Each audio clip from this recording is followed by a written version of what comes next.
ان سے نیچے تھے. ہمیں کیا حکم دیا گیا ہے؟ لا نفرق بین احد منہم، کہ کسی کے درمیان تفریق نہیں کرنی. اللہ نے ہر ایک کا درجہ رکھا، ہر ایک کی فضیلت ہمیں بتا دی. اور یہاں بتایا جا رہا ہے کہ اب یہودیوں کا جو کانسیپٹ حضرت اسماعیل علیہ السلام کے خلاف بہت زیادہ تھا. حضرت اسماعیل علیہ السلام کو بہت نیچا مانتے تھے، حضرت اسحاق کو چونکہ سپیریئر مانتے تھے، بنی اسرائیل کی لڑی مانتے تھے کہ وہ ساری نبوت کی لڑی کا سلسلہ حضرت اسحاق کی لڑی میں سے ہی چلا تھا. تو لہٰذا ہم تو سپیریئر ہیں، ہم تو پیپل آف دا بک ہیں، ہم تو چوزن ونز ہیں، ہم نے تو جہنم کی آگ چھوئے گی نہیں. تو یہ ان کا کانسیپٹ تھا اور حضرت اسماعیل کو انہوں نے کہیں سائڈ پہ پھینک دیا تھا. جبکہ اللہ سبحانہ تعالیٰ کو پتا تھا کہ حضرت اسماعیل علیہ السلام کی ہی نسل میں سے اٹھانا ہے میں نے آخری نبی، ہے نا. تو اب اللہ تعالیٰ نے ان کو بھی تو پروٹیکٹ کرنا تھا نا. حضرت اسماعیل علیہ السلام کی اہمیت بھی واضح کرنی تھی کہ تم جو حضرت اسماعیل علیہ السلام کو کچھ نہیں سمجھتے، بنو اسماعیل کی لڑی کو تم کسی کھاتے میں نہیں لے کے آتے. تو دیکھو وذکر فی الکتاب اسماعیل، اسماعیل کا تو ذکر کرو اس کتاب میں. اسماعیل کون تھے؟ انہ کان صادق الوعد وکان رسولا نبیا. وہ کون تھے؟ وہ صادق الوعد، اپنا وعدے کو سچا کرنے والے تھے. وعدے کے سچے تھے. وعدے کا جھوٹا کون ہوتا ہے؟ جب وعدہ کرتا ہے وَإِذَا وَعَدَ أَخْلَفَ. کون ہوتا ہے یہ؟ Very good. منافق کی صفت ہے کہ وعدہ کرتا ہے تو وہ وعدہ خلافی کرتا ہے. مومن کی صفت کیا ہے؟ ہم نے سورہ مومنون میں آتی ہے نا، قد افلح المؤمنون، ان کی ایک صفت آتی ہے وَإِذَا وَعَاهَدْتُمْ، میرے ذہن سے نکل گئی ہے، بڑی خوبصورت صفت آتی ہے وَالَّذِينَ لِأَمَانَاتِهِمْ وَعَهْدِهِمْ رَاعُونَ. یہ وہ لوگ ہوتے ہیں جو اپنی امانتوں کا اور عہد کا پاس رکھتے ہیں اور ان کی خیال رکھ کے چلتے ہیں. منافق کی اپوزٹ صفت ہوتی ہے، مومن کی بالکل وعدہ کے پاس کرنے والی صفت ہوتی ہے. اور ہمیں یہ بھی معلوم ہے کہ آپ صلی اللہ علیہ وسلم نے فرمایا العہدۃ دین، وعدہ نبھانا تو دین ہے. وعدہ نبھانا دین کیسے ہے؟ جب ہم لا الہ الا اللہ کا کلمہ پڑھتے ہیں تو ایک وعدہ ہی تو ہوتا ہے اللہ تعالیٰ سے کہ ہم کسی کو معبود نہیں بنائیں گے مگر کس کو؟ اللہ کو معبود بنا کے چلیں گے.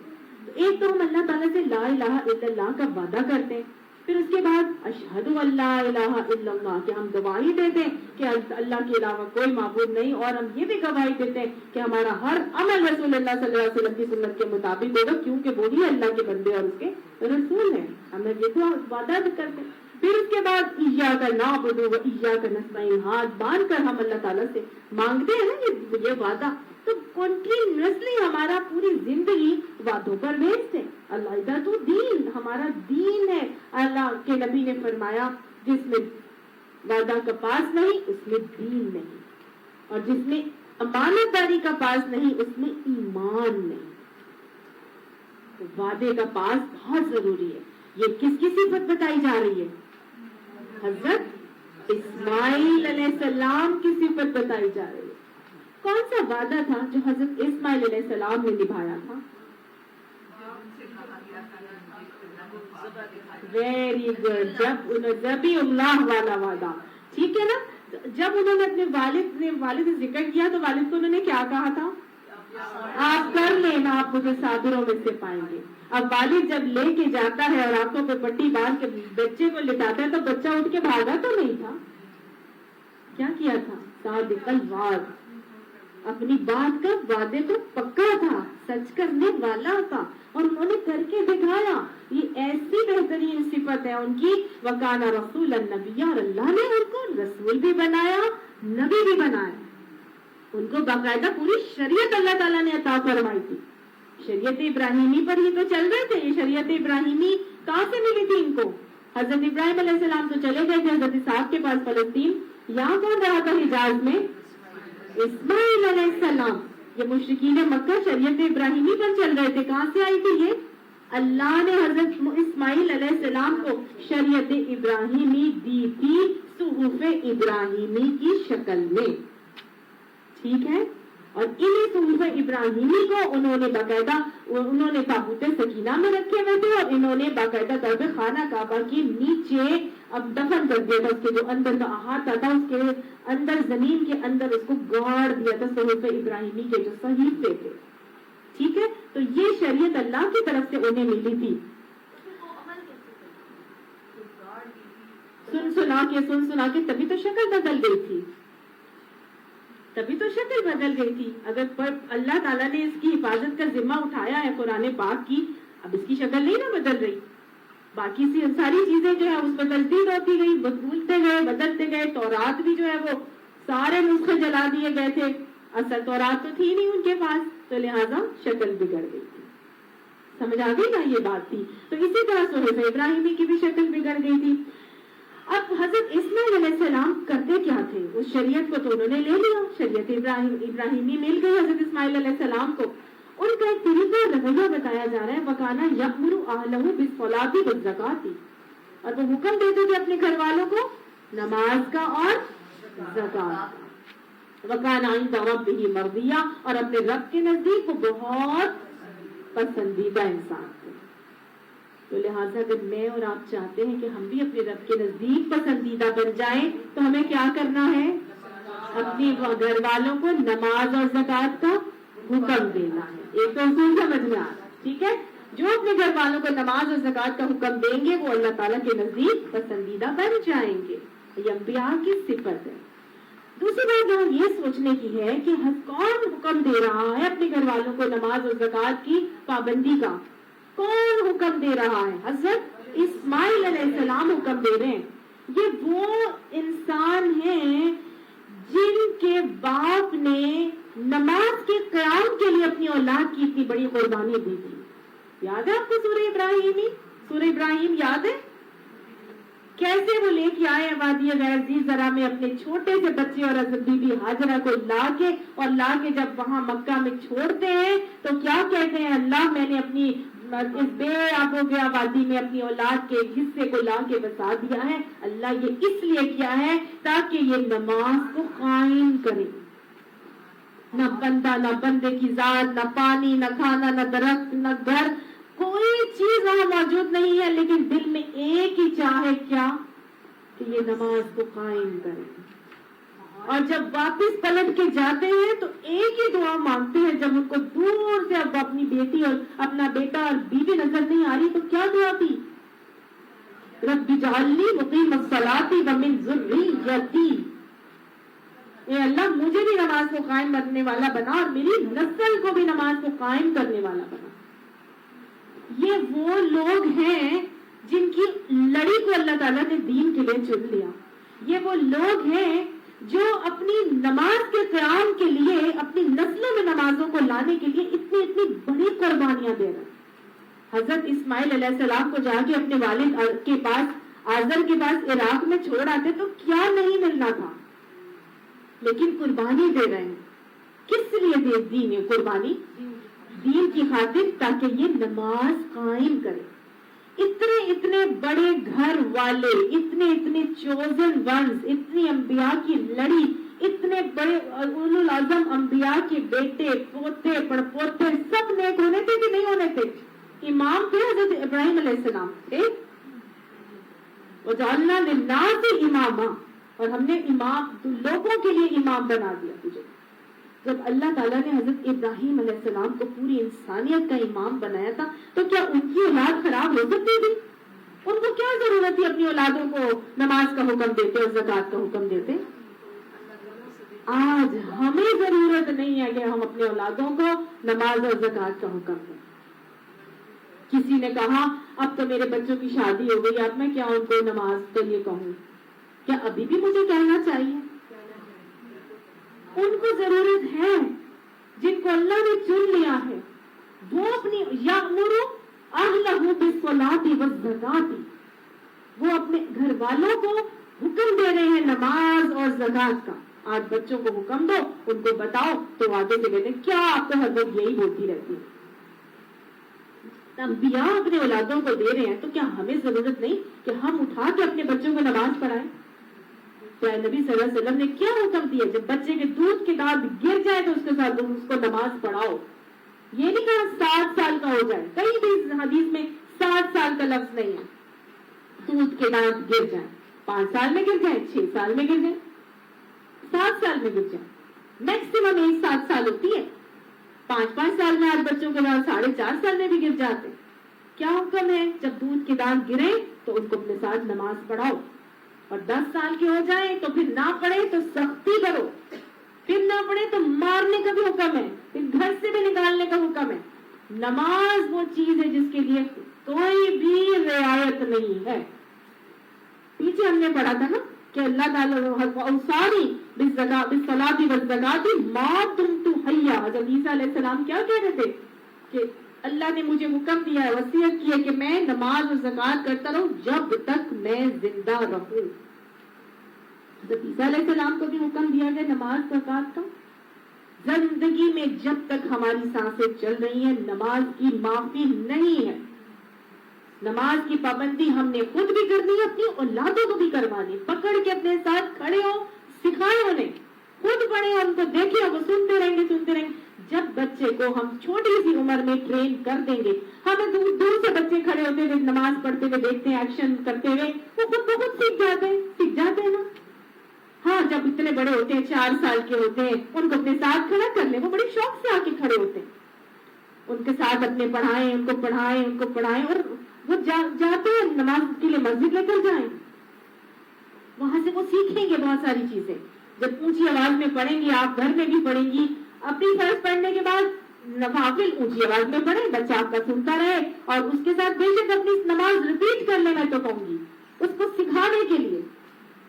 میری بیٹی کے ساتھ نماز جب چھوٹی سی تھی پڑھنا شروع ہوئی تو میں بہت ہی چھوٹی سی تھی، تو میں ایسی نماز میں میرا خیال ہے کہ مجھے کہیں خارش ہوئی تو میں نے کھجایا تو اس نے بھی اپنی انگلی سے اپنی جگہ کھجا لی. بچے اتنا ماں باپ کو کاپی کرتے ہیں اور میری ایک دم سے مجھے نماز میں مجھے فیل ہوا کہ ایک ایک چیز ہی میری نوٹ کر رہی ہے. اتنا محتاط ہوگی نماز پڑھنے کی ضرورت ہے. بس پھر آپ اپنے بچوں کو جب اپنے ساتھ سکھا لیتے ہیں نا، پھر 7 سال کی عمر سے 10 سال تک جب آپ پڑھاتے رہتے پھر ان کی گھٹی میں بس ہی جاتا ہے. پھر ایسا نہیں ہوتا کہ وہ نہیں پڑھتے. ہاں وہ بولنا ضرور پڑتا ہے، پیرنٹس ہیں آخر، ہماری ایک ذمہ داری اللہ نے بنائی ہے. ان کو بولتے رہیں، ان کو ضرورت بتاتے رہیں، ان کو اس کی اہمیت جگاتے رہیں. انشاءاللہ وہ کہیں نہیں جائیں گے. ان کی نمازوں کا آپ کو ہی دھیان رکھنا ہے اور انشاءاللہ اللہ تعالیٰ ہمارے بھی بچوں کو نمازی بنائے اور جن کے بچے نہیں ہیں اللہ ان کے بچوں کو بھی نمازی بنائے. اللہ ہمارے بیٹوں کو مسجدوں کا آبادکار بنا دے. اللہ تعالیٰ ہماری دعائیں ان کے حق میں قبول فرمائے. اچھا جی، نماز کی عادت اپنے بچوں کو ڈالنا بہت ضروری ہے اور یہ ان لوگوں نے ڈالی ہے جو اللہ تعالیٰ سے کے چوزن ونس بھی ہیں. اللہ نے ان کو سلیکٹ کر لیا تھا اپنے گھر کی تعمیر کے لیے، اور انہوں نے یہ بھی حضرت ابراہیم علیہ السلام نے کہا تھا یہ میں نے یہاں پہ اس لیے لا کے بسایا ہے ان کو تاکہ یہ نماز کو قائم کریں. پھر اللہ تعالیٰ نے اپنے گھر کی تعمیر ان سے کروائی ہے. اتنی بہترین یہ لوگ تھے کہ اٹھاتے جا رہے ہیں دیواریں اللہ کے گھر کی اور دعا کیا کر رہے ہیں، ربنا ارینا مناسکنا، اللہ تو ہمیں عبادت کے طریقے سکھا دے. ہم ان سے زیادہ کن کو عبادت کے طریقے آتے ہوں گے یہ بتائیں. آج ہم کہتے ہیں ہمیں عبادت بہت آتی ہے، بس ٹھیک ہے ہمیں پتہ ہے کیا پڑھنا ہے کیا کرنا ہے، ہمیں کوئی ضرورت نہیں ہے قرآن کلاس میں جانے کا اور سیکھنے کا. وہ جلیل القدر انبیاء ان کو ضرورت تھی اور آج ہمیں نہیں ہے. کتنا سوچنے کا مقام ہے نا. کتنی ضرورت ہے اس بات کی کہ ہم بھی ان کی باتوں پر عمل کر کے اپنے آپ کو بہترین لوگوں میں شامل کرنے والے ہوئیں. وہ تو اپنی قربانیاں دیکھ کر اللہ تعالیٰ کی نظروں میں اوپر چلے گئے. اللہ تعالیٰ فرماتا ہے اللہ کے نزدیک وہ کیا تھا، پسندیدہ انسان تھا. اللہ ہمیں بھی پسندیدہ لوگوں میں شامل فرما لے. وَاذْكُرْ فِي الْكِتَابِ ادریس، اس کتاب میں ادریس علیہ السلام کا ذکر کرو. إِنَّهُ كَانَ صِدِّيقًا نَبِيًّا، وہ بھی ایک سچا نبی تھا. وَرَفَعْنَاهُ مَكَانًا عَلِيًّا، اللہ تعالیٰ نے اس کو اٹھا لیا بلند مقام کے اوپر. ادریس علیہ السلام کون ہیں؟ ایک نبی ہیں. یہ کب آئے تھے؟ 2 روایات آتی ہیں. ایک تو آتی ہے کہ بہت بعد میں آئے تھے. حضرت الیاس علیہ السلام کو ان کا نام دیا جاتا ہے کہ ان کا ایک نام الیاس علیہ السلام بھی تھا. لیکن زیادہ روایات کیا آتی ہیں کہ یہ حضرت آدم علیہ السلام کے بیٹے شیس علیہ السلام کے بعد آئے تھے اور ان کا نام تھا حضرت ادریس علیہ السلام. ٹھیک ہے. حضرت شیس علیہ السلام جو ہے ان کو وہ بھی کہا جاتا ہے ہبۃ اللہ، اللہ کا تحفہ. تو ان کے بعد حضرت ادریس علیہ السلام کو نبوت دی گئی تھی. یہ وہ نبی ہیں جو مصر کے ایک شہر میں آئے تھے، اس کا نام تھا منف یا منفیس. ان کا لقب حرامسا بھی کہلاتا ہے اور ہرموس بھی ان کو کہا جاتا ہے، کیونکہ اس کا مطلب ہوتا ہے صاحب الرائے، یعنی کہ اپنی رائے رکھنے والا انسان. یہ وہ شخص ہیں جن کے پاس بے پناہ علوم دیے گئے تھے. اللہ تعالیٰ نے ان کو علم ہندسہ سکھایا، اللہ تعالیٰ نے ان کو حساب کا علم سکھایا، اللہ تعالیٰ نے ان کو علم نجوم سکھایا، اس میں یہ ماہر تھے. قلم سے لکھنا ان کو سکھایا گیا تھا، کپڑا سینا ان کو سکھایا گیا تھا، ناپ تول کے جو آلات ہیں وہ اللہ تعالیٰ نے ان کو دیے تھے، اور اسلحے کا بنانا بھی انہی کے دور میں شروع ہوا تھا. ٹھیک ہے، یعنی کہ دنیا میں آنے کے بعد جو حضرت آدم کے بعد جو نبی حضرت شیس علیہ السلام، اور حضرت شیس علیہ السلام کے بعد حضرت ادریس علیہ السلام کا وقت نام آتا ہے. حضرت ادریس علیہ السلام وہ نبی ہیں جو حضرت حضور صلی اللہ علیہ وسلم کا سلسلہ نسب جب آدم علیہ السلام سے ملتا ہے تو حضرت ادریس علیہ السلام کا نام آتا ہے. ٹھیک ہے، اب اللہ تعالیٰ فرماتا ہے کہ میں نے اس کو بلند مقام پر اٹھا لیا تھا. تو یہ بلند مقام کیا ہے جہاں پہ ان کو اٹھایا گیا؟ اس بات کی تفسیر کعب احبار، جو کہ بہت زیادہ بڑے یہودی ایک عالم تھے، بعد میں انہوں نے اسلام قبول کر لیا تھا، تو حضرت عبداللہ بن عباس نے کعب احبار سے پوچھا تھا کہ اس کا کیا مطلب ہے کہ ان کو بلند مقام پر اٹھا لیا گیا. تو حضرت کعب احبار نے بتایا، تفسیر طبری میں آتا ہے کہ ایک واقعہ بیان کیا جو ان کے اسرائیلیات سے ان کو ملا تھا کہ حضرت ادریس علیہ السلام کو اللہ تعالیٰ نے یہ وحی نازل کیا، یہ وعدہ کیا کہ میں تمہارے نیک اعمال میں ہر روز کے جو انسان ہیں ان کے نیک اعمال کے بقدر نیکیاں تمہارے نامہ اعمال میں روزانہ ڈالوں گا. دنیا میں جتنے بھی لوگ ہیں وہ جتنی نیکی کر رہے ہیں ان کے تمام نیک اعمال کے بقدر نیکیاں میں روزانہ کی نیکیاں، روزانہ ان کی نیکیاں تمہارے بھی نامہ اعمال میں ڈال دوں گا. تو حضرت ادریس علیہ السلام کو لالچ آ گئی اور انہوں نے کہا کہ اس طرح تو بہت اچھا ہو جائے گا، تو میری نا عمر تھوڑی زیادہ ہو جائے. انہوں نے اپنے دوست فرشتے کو کہا کہ تم نا ملک الموت سے یا تو میری ملاقات کرا دو یا پھر میرا پیغام اس تک پہنچا دو کہ میری نا ابھی موت کا معاملہ نہ کرے، جان کنی نہ کرے، میری موت کا ٹائم تھوڑا ایکسٹینڈ کر دے. تو حضرت ان کے جو دوست فرشتے تھے انہوں نے کہا اچھا چلو آپ ایسا کرو، میرے کمر پہ سوار ہو جاؤ اور میں آپ کو نہ لے جاتا ہوں. وہ لے گئے اوپر آسمانوں کی طرف سیر کرانے کے لیے کہ چلو میں تمہیں ملک الموت کہیں ملا تو میں ملوا دوں گا. اب وہ جو فرشتہ اوپر جاتا ہے تو وہ جناب چوتھے آسمان پہ پہنچتے ہیں تو ملک الموت سے ملاقات ہو جاتی ہے. چوتھے آسمان پر حضرت حضور صلی اللہ علیہ وسلم جب معراج میں گئے تھے تو چوتھے آسمان پر ان کی حضرت ادریس علیہ السلام سے ملاقات ہوئی تھی. ٹھیک ہے، اب چوتھے ہی آسمان پر ہے اور وہاں پر ملک الموت اوپر سے نیچے آ رہا ہے. فرشتہ ایک دم سے ان کو روک لیتا ہے اور کہتا ہے کہ ادریس علیہ السلام نے یہ عرضی دی ہے آپ کے لیے کہ آپ نہ میری جان کنی کا معاملہ آگے کر دیں. تو ملک الموت کہنے لگا اچھا یہ بتاؤ کہ وہ ادریس علیہ السلام ہے کدھر؟ تو فرشتے نے کہا کہ یہ میرے پر کے نیچے ہے. تو وہ کہنے لگا اچھا، وہ فرشتے نے کہا اچھا ٹھیک ہے دکھاؤ. حضرت ادریس علیہ السلام کو پھر ملک الموت نے کہا کہ میں بھی اللہ کے پاس سے آ رہا ہوں اور اللہ تعالیٰ نے مجھے حکم دیا کہ چوتھے آسمان پر ادریس علیہ السلام کی جان نکال لو. اور میں یہ سوچ رہا تھا کہ ادریس علیہ السلام تو زمین پر ہے، میں چوتھے آسمان پر ان کی جان کیسے نکالوں؟ سبحان اللہ، یہ ہے اللہ تعالیٰ. ہر کسی کی موت کی جگہ اور وقت مقرر ہے. آپ لاکھ کچھ کر لیں، جب موت لکھی ہے تو وہ آ کر رہتے ہیں، جہاں لکھی ہے وہ آ کر رہے ہیں. ایک شخص تھا، وہ بھی تھوڑے عرصے کی بات ہے، پلین میں جا رہا تھا اور وہ پلین میں وہ مر گیا، اس کی ڈیتھ ہو گئی. اللہ نے اس کی موت کہاں لکھی تھی؟ آسمانوں میں لکھی تھی نا. بس حضرت ادریس علیہ السلام کو بھی اللہ تعالیٰ نے فرمایا، انہوں نے پھر آگے سے کہا کعب احبار نے یہی ہے اس کا مطلب ورفعناہ مکانا علیہ، کہ ہم نے اسے بلند مقام پر اٹھا لیا تھا. بلند مقام پر گئے تھے اور وہی ان کی جان کنی کا معاملہ ہوا تھا. اللہ ہمیں یہ ایمان عطا فرمائے کہ موت کا وقت تو آ کے رہنا ہے. غیب کی 5 کنجیوں میں سے یہ ایک کنجی ہے کہ موت کس کی کب اور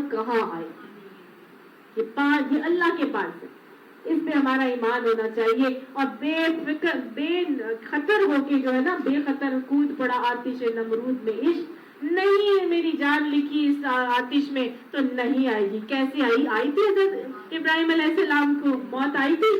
نہیں آئی تھی نا، کیونکہ اللہ نے لکھی نہیں تھی۔ یہی ایمان انسان کے اندر اگر آ جائے نا تو ہر مشکل سے وہ ٹکر لے سکتا ہے، جی خوف ہی نہیں رہتا۔ پھر اولئک الذین انعم اللہ علیہم، یہی تو لوگ ہیں جن پر اللہ تعالیٰ نے انعام کیا تھا۔ یہ لوگ کن میں سے آئے تھے؟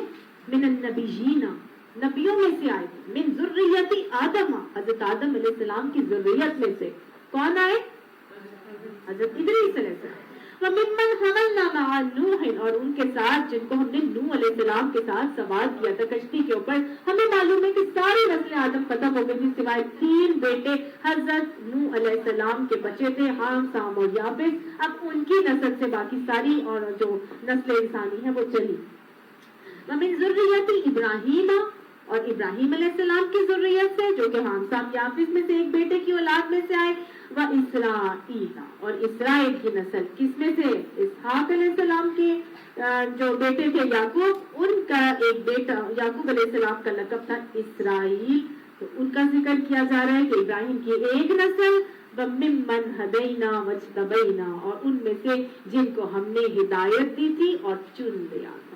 اللہ سبحانہ تعالیٰ نے جہاں حضرت اسماعیل علیہ السلام کا یہاں ذکر نہیں کیا، لیکن بتا دیا کہ ابراہیم علیہ السلام کی نسل میں سے آئے، ان کو ہم نے ہدایت بھی دی تھی اور چن بھی لیا تھا۔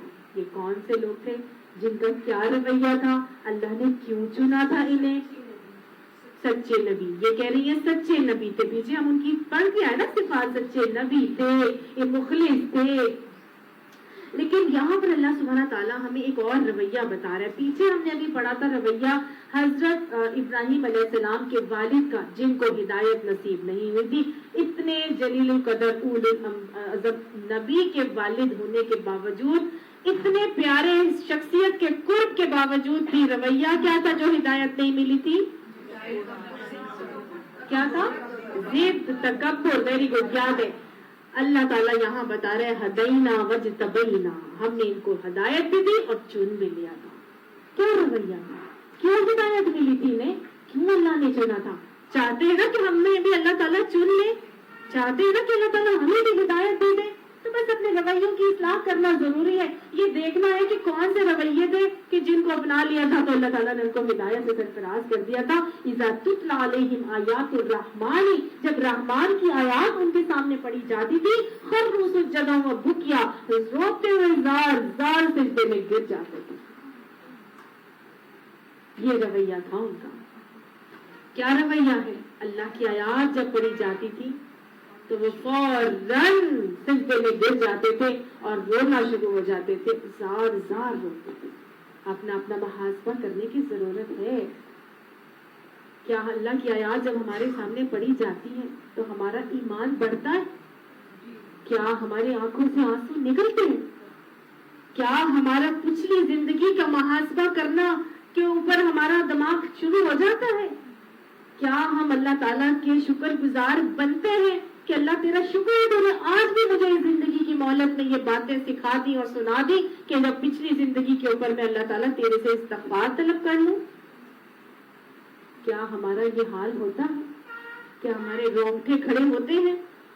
ہم اللہ کے شکر میں سجدے میں گرتے ہیں کہ نہیں؟ ہم اپنے پرانے اعمال اور گناہوں کے استغفار کے لیے اللہ تعالیٰ کے حضور جھکتے ہیں، روتے ہیں کہ نہیں؟ اللہ ہمارے دلوں کی نرمی ہمیں عطا فرما، اللہ ہمیں یہ رویے اپنانے کی توفیق عطا فرما۔ جب تک یہ رویے نہیں ہوں گے، کیسے ہم اللہ سے ایکسپیکٹ کرتے ہیں کہ وہ ہمیں چن لے؟ اللہ نے جن کو چنا تھا ان کا تو رویہ اللہ نے بتا دیا کہ جب ان کے سامنے پڑھی جاتی تھی رحمان کی آیات تو وہ گر جاتے تھے اور روتے تھے، زار زار رونا شروع ہو جاتے تھے۔ لہذا اپنے رویوں کی اصلاح کرنا کتنا ضروری ہے۔ اپنے اندر سے انا، ضد، تکبر، ڈٹائی کو نکال دینا ہے، دلوں کی نرمی کے ساتھ قرآن کی آیات کو پڑھ کے دیکھنا ہے، ماضی کے اوپر اپنا محاسبہ کرتے چلے جائیں، اللہ سبحانہ تعالیٰ کے حضور ان کو استغفار کریں اور اصلاح کے وعدے کے ساتھ اگلی زندگی کو بہترین بنانے بنانے کا معاملہ کریں. انشاءاللہ جب فکر آخرت کو ہم اپنے اوپر غالب رکھ کے کریں گے، یہ عمل جنت کی طلب اور تڑپ کے حصول کے لیے کریں گے، جہنم کے عذابوں سے بچنے اور نجات کے لیے اللہ تعالیٰ سے رو کے دعائیں مانگیں گے تو اللہ سبحانہ تعالیٰ ہمیں ضرور نجات بھی عطا فرمائے گا، ہدایت بھی عطا فرمائے گا، اور وَاجْتَبَيْنَا یعنی چن لینے کا معاملہ بھی ضرور ہی کرے گا. اچھا جی، اب اتنے بڑے بڑے لوگ جن کو ہدایت بھی دے دی، چن بھی لیا، تو پھر تو ان کی نسلیں ٹھیک رہنی چاہیے تھی نا. پھر مشرکین مکہ میں یہ شرک کیوں آیا؟ سوچنے کی بات ہے نا. اتنی بڑی ان کی صفات اللہ نے بتا دی، حضرت عیسیٰ کی بتا دی، حضرت موسیٰ ان کی، حضرت اسماعیل کی بتا دی، حضرت اسحاق اور ان کی اولادوں کی بتا دی. جب اتنی ساری باتیں بتا دی، اتنی بہترین ان کے معاملات، ان کے طور طریقے بتا دیے، تو پھر تو وہ ٹھیک رہنے چاہیے تھے. کوئی نہ کوئی بات تو ہوئی ہوگی نا. اللہ تعالیٰ فرما رہا ہے فَخَلَفَ مِن بَعْدِهِمْ خَلْفٌ، پھر ان کے بعد کچھ ایسے ناخلف ان کے جانشین ہو گئے جنہوں نے کیا کیا؟ اضاعوا الصلاۃ، نمازوں کو ضائع کر دیا، واتبعوا الشہوات، اور اپنی شہواتوں کی پیروی کرنے شروع ہو گئے، خواہشات نفس کے پیچھے پڑ گئے. فسوف یلقون غیا، پس قریب وہ ڈالے جائیں گے، وہ مل جائیں گے. اس کا دو مطلب آتے ہیں، وہ ڈالے جائیں گے، غیا کے اندر ڈالے جائیں گے، یا وہ سرکشی سے مل جائیں گے. غیا کون سی جگہ ہے؟ جہنم میں ایک جگہ ہے جہاں پر زخمیوں کا دھون اور پیپ اور پسینہ ہوتا ہے. اتنے بہترین لوگوں کی اولادیں، ان کے کون سے رویے بتائے جا رہے ہیں؟ اگر وہ رویے ہم یا ہماری اولادیں کرنے لگ جائیں گی تو عین ممکن ہے کہ ان کو بھی غیا میں ڈالا جائے، ہے نا؟ تو کتنی سوچ کی بات ہے نا. یہ اتنی امپورٹنٹ آیت ہے. اگر ہم چاہتے ہیں کہ ہم اور ہماری نسلیں بچ جائیں، ہم اور ہماری نسلیں سنور جائیں، ہم اور ہماری نسلیں نیک اور صالح ہو جائیں، ہماری ذریت جو ہے وہ دین کے علم بردار ہو کے اٹھے، تو پھر یہ دو کام ہیں جو نہیں کرنے، جو ان کی نسلوں نے کیے تھے. اور وہ دو کام کیا ہیں؟ اضاعوا الصلاۃ، نمازوں کو ضائع کرنا، اور اپنی خواہشات نفس کی پیروی کرنا. نمازوں کو ضائع کرنا کیا ہے؟ نمازوں کو ضائع کیسے کیا جاتا ہے؟ سب سے پہلی تو بات یہ کہ نماز کو شروع جہاں سے کرتے ہیں وہیں سے اس کی ضیاع بھی شروع ہوتا ہے. جیسے کہ اذان کی آواز، نہ اذان کی آواز سنی، نہ اس کے الفاظ کو جواب دیا، نہ اس کے اوپر جو آنے والے کلمات تھے ان کو ادا کیا، نہ ہی بہترین قبولیت دعا کی گھڑی میں خوب اللہ تعالیٰ سے کوئی دعا مانگی، اور نہ ہی جو ہے وہ اس کے بعد اپنے وضو کی تیاری کا معاملہ کیا. کیا ہے؟ وضو بھی کیا تو کیسے کیا؟ 2-4 ہاتھ مارے اور بس وضو ہو گیا. کیا نہیں کیا بس برابر ہے، ٹھیک ہے، وضو کا بھی کوئی خیال نہیں، سنتوں کا کوئی اہتمام نہ کیا، تو نمازیں ضائع ہو گئی. کیونکہ وضو تو نماز کی کنجی ہے. جب نماز ہی نہیں، جب وضو ہی نہیں تو نماز کیسی؟ طہارت کا کوئی اہتمام ہی نہیں تو نماز کیسی؟ لباس ساتر نہیں تو نماز کیسی؟ نماز پڑھ تو لی لیکن وقت پر نہیں پڑھی تو نماز ضائع ہو گئی. ان الصلاۃ کانت علی المؤمنین کتابا موقوتا، بے شک نماز تو اللہ تعالیٰ نے مومنوں پہ وقت کی پابندی کے ساتھ فرض کی ہے. تو نماز کے وقت اس کو ادا نہ کیا، افضل وقت نکال دیا، یا اس کو اگلی نماز کے ساتھ لیٹ کر کے قضا کر کے پڑھا، تو نماز تو ضائع ہو گئی نا نماز ضائع.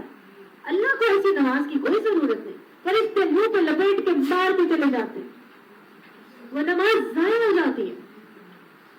پھر نماز اور کیسے ضائع ہوتی ہے؟ ویری گڈ، سجدہ اور رکوع بھی چوری سے ضائع ہو جاتی ہے. پراپر طریقے سے ادا نہ کیے جائیں الفاظ تو ضائع ہو جاتی ہے.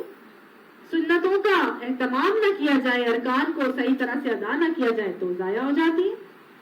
آپ پڑھ رہے ہیں نماز لیکن آپ کا لب و لہجہ لہن ٹھیک نہیں ہے تو نماز ضائع ہو جائے گی. نماز کے بعد آپ نے اپنا نماز کے دوران اپنے اعضاء کا خیال نہیں رکھا. نماز کیا سکھا رہی تھی؟ ضبط لسان سکھا رہی تھی. ضبط نگاہ سکھا رہی تھی. آپ نے نگاہوں کو بھی ایک جگہ مرکوز کرنا ہوتا ہے, زبان سے بھی کچھ بولنا نہیں ہوتا, اعضاء کو بھی کنٹرول میں رکھنا ہوتا ہے. ضبط اعضاء بھی سکھا رہی تھی, کتنا کچھ سکھا رہی تھی. لیکن نماز پڑھ کے آپ کی زبان بھی کھلی چھٹی ہو گئی, نگاہوں کو بھی کوئی کنٹرول نہیں, جا کے پھر وہی وہاں فحش اور واہیات سننا شروع ہو گئے. تو آپ نے یہ سب کچھ کر لیا جو کہ نماز نے آپ کی ٹریننگ کی تھی, آپ نے اس پر عمل پیرا ہی نہیں رہے, تو نماز ضائع ہو گئی. کیونکہ آپ صلی اللہ علیہ وسلم سے پوچھا گیا تھا کہ کیسے پتا چلے کہ میری نماز قبول ہو رہی ہے. میں یہ ختم کروں گی تو ہم لوگ نماز پڑھ لیجیے گا, بس یہ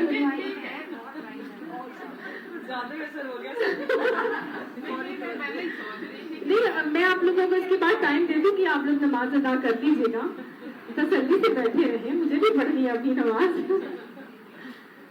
جب آپ کو یہ ساری چیزیں جو نماز سکھا رہی تھی, نماز کے بعد اگر ان چیزوں پر قائم ہی نہیں رہے تو نماز ضائع. آپ صلی اللہ علیہ وسلم سے پوچھا گیا تھا کیسے پتہ چلے کہ میری نماز قبول ہو رہی ہے, تو اللہ تعالیٰ کے نبی نے کیا اسے بتایا تھا, مفہوم ہے کہ اگر تو دیکھے تو فحش اور منکرات سے رک رہا ہے تو تیری نمازیں قبول ہو رہی ہیں. ان الصلاۃ تنہی عن الفحشاء والمنکر, نماز روکتی ہے فحش اور منکرات سے. اگر آپ کے اندر اگلے آنے والا دن پچھلے دن سے بہتر ہو گیا تو انشاءاللہ ہماری نمازیں قبول ہو رہی ہیں. ٹھیک ہے نا, نہیں تو ضائع ہو رہے. حافظوا علی الصلوات والصلاۃ الوسطی, اپنی نمازوں کی حفاظت کرو, خاص طور سے عصر کی نماز کی. اور ہماری عصر کی نماز آتی ہے اور چلی جاتی ہے, ہمیں پتہ بھی نہیں چلتا, ہم سوتے رہ جاتے ہیں یا کافی پارٹیز میں یا بازاروں میں. ہماری عصر کی نمازیں آتی ہیں اور چلی بھی جاتی ہیں. قوموا للہ قانتین, اللہ کا حکم, اللہ کے سامنے فرما برداروں کی طرح کھڑے ہو جائیں. نماز کو وقت کی پابندی کے ساتھ, اعضاء کنٹرول میں رکھتے ہوئے, پورے دھیان کے ساتھ, پورے خشوع و خضوع کے ساتھ اپنی نمازوں کو ادا کرو. انشاءاللہ تمہاری نمازیں ضرور قبول ہوں گی. پھر ایک اور طریقہ یہ کہ احکم الحاکمین سے ملاقات کا وقت ہمیں ملا تھا اور ہم نے اس وقت کو ضائع کر دیا, کہ اس وقت میں اللہ تعالیٰ سے ہم نے استغفار ہی نہ کیا. سجدے میں جاتے ہیں تو وہ استغفار کی دعا ضرور پڑھا کریں. اللہم اغفر لی ذنبی کلہ دقہ وجلہ واولہ وآخرہ وسرہ وعلانیہ. یاد کر لیں, نہیں یاد ہو رہی, اللہم اغفر لی ذنبی کلہ, کچھ تو پڑھیں, اللہم اغفر لی ہی پڑھ لیں. اللہ سے بخشش مانگے, یہ اللہ سے معراج کا وقت ہے, ملاقات کا وقت ہے. مانگے اس وقت اللہ تعالیٰ سے بخشش, نہ مانگے تو نماز ضائع نہیں ہوگی. اتنی بہترین نماز پڑھی, اس کے بعد دعا ہی نہ مانگی, فرشتے تو حیران ہوتے کہ اس نے تو ضائع کر دیا. اتنا بہترین عبادت کر کے تو یہ چلا گیا, اس نے اپنے لیے کچھ مانگا ہی نہیں. اور پھر اگر خود پڑھ لی, اپنے ماتحتوں کی نہیں پڑھائی, تو پھر بھی نماز ضائع کر دی. ہے کہ نہیں؟ ہم نے خود بھی پڑھنی ہے اور اپنے ملازموں کو بھی کہنا ہے وہ نمازیں پڑھیں, اپنی اولادوں کو بھی کہنا ہے کہ وہ نمازیں پڑھیں. سمجھ آ گئی؟ نمازوں کو خود بھی پڑھنا ہے اور اس کو پڑھوانے کا معاملہ بھی کرنا ہے, اس کو قائم بھی کرنا ہے. ہاں, لیکن یہ چنی ہوئی نسل کے جانشین ہیں, انہوں نے کیا کیا ہے, اضاعوا الصلاۃ, انہوں نے نمازوں کو ضائع کر دیا. دوسرا کام کیا کیا, خواہشات نفس کی پیروی کر لی. بھئی ظاہر ہے جب آپ اپنی اس خواہش کو کنٹرول کر کے نماز کو وقت پہ نہیں ادا کر سکتے تو پھر تو آپ خواہشات کے غلام بن جائیں گے, ہے نا. نماز کو تو وقت پہ ادا کرنا تھا نا, خواہشوں کو کنٹرول کریں گے تو نہ وقت پہ ادا ہوگا, نیند کی قربانی دیں گے تو وقت پہ ادا ہوگی, کاموں کو چھوڑیں گے تو وقت پہ ادا ہوگی.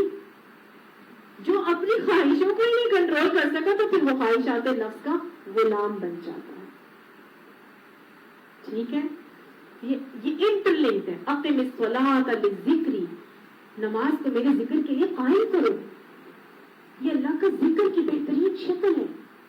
اور جب تک زبان ذکر الہی سے کر رہتی ہے تب تک کیا ہوتا ہے, شیطان بھاگ جاتا ہے. اور ادھر آپ کی زبان غافل ہوئی, آپ نے نماز کو ضائع ہی کر دیا, تو پھر کیا ہوگا, شیطان حملہ آور ہو جائے گا. یہ ہماری خواہشات نفس کو کنٹرول کر لے گا اور پھر ہم اسی کے پیچھے پڑ جائیں گے. بالکل ایسا ہی ہوتا ہے. جب نمازوں کو وقت پہ ادا کریں گے انشاءاللہ پھر شیطان کے حملوں سے ہم خود بخود بچے رہیں گے. اللہ تعالیٰ ہمیں بچاتا ہے, یہ ہمارا اختیار نہیں ہے اس کے اوپر, پھر اللہ سبحانہ تعالیٰ خود ہی لے لیتا ہے. ہمارا اختیار کیا ہے کہ ہم نے ہر چیز کو چھوڑ کے سائڈ پہ کر کے کیا کرنا ہے, پرائیورٹی رب کی ملاقات کو بنانا ہے اور ٹائم پہ کرنا ہے. کرکٹ کا میچ آ رہا ہے, نماز آئی, ٹائم ضائع ہو گیا, نیند آ رہی ہے بعد میں پڑھ لوں گی, ٹیوشن پہ گئے ہوئے ہیں بعد میں کر لیں گے, اسکول سے آ رہے ہیں لیٹ ہو گئے بعد میں پڑھ لیں گے. کرتے ہیں کہ نہیں؟ دعوت ہے گھر میں, کوئی بات نہیں 2 ملا کے پڑھ لوں گی. سفر بھی نکلے ہوئے ہیں, کوئی بات نہیں, بعد میں گھر جا کے ساری ملا کے اکٹھی پڑھ لیں گے. کرتے ہیں نا ویسے. جاب میں تو پھر ہم جاب میں اب یہاں کیسے نماز پڑھیں گے, سارے جوتے اتارنے پڑتے ہیں, یہ بھی کرنا پڑتا ہے وہ بھی کرنا. جنگ کی حالت میں بھی ہو تو چاہے حملہ آور سامنے ہے پھر بھی نماز وقت پہ ہی پڑھنی ہے, بعد جماعت ہی پڑھنی ہے, حکم آیا ہے نا یہ. لہذا جب نمازوں کی حفاظت نہیں ہوئی, جب ان کی خواہشات کی نفس کے پیچھے پڑ کے غلام بنا لیا تو پھر بتاؤ پر یلقاؤ نغیا, پھر وہ سرکشی میں چلے گئے, پھر وہ لگ گئے, وہ پیچھے کے پیچھے پڑ گئے کس کے اندر, ایسی جگہ کے اندر کہ وہ پھر سرکشی سے 2-4 ہو گئے. اللہ تعالیٰ ہمیں یہ باتیں سمجھنے کی توفیق عطا فرمائے. اب کچھ ایسے لوگ بھی ہیں کہ جن کی نمازیں ضائع ہو گئی. نمازیں ضائع ہو گئی, بہت ساری نمازیں ایسی تھیں جو ہم نے ناپاکی میں شاید پڑھ لی, بہت ساری ایسی تھیں جو ہمیں وقت کرنی پڑی, قضا ہو گئی, ہم نے ان کو پھر ادا بھی نہیں کیا. تو جب نماز چھوڑی جاتی ہے جان بوجھ کر تو مومن اور کافر کے درمیان فرق کیا ہے, نماز کا. تو اگر نماز ضائع ہو گئی تو کیا آ گیا ہمارے اندر, کفر. اسی لیے اللہ تعالیٰ فرما رہا ہے الا من تاب, سوائے اس کے کہ جس نے توبہ کر دی, وآمن, اور پھر وہ ایمان لیا. اب توبہ کر لی, اب اپنے ایمان کی تجدید کرو. تم تھے مسلمان, تھے نا, بولو کہ مسلمان تھے نا. حضرت اسماعیل علیہ السلام کی پوری ذریت نسل مسلمان نہیں تھی نا, شریعت اسماعیلی تو کیا ہے, مسلمان ہی تھے, لیکن اضاعوا الصلاۃ سے کیا بن گئے, کفر میں چلے گئے. لیکن پھر انہوں نے توبہ کی, آمنا کیا, ایمان لے کے آئے, وعمل صالحا, اور نیک عمل کرتے رہے, اولئک یدخلون الجنۃ ولا یظلمون شیئا. تو یہی لوگ ہیں کہ جن کو اللہ تعالیٰ جنت میں داخل کرے گا اور ان کے اوپر کوئی ظلم نہیں کیا جائے گا.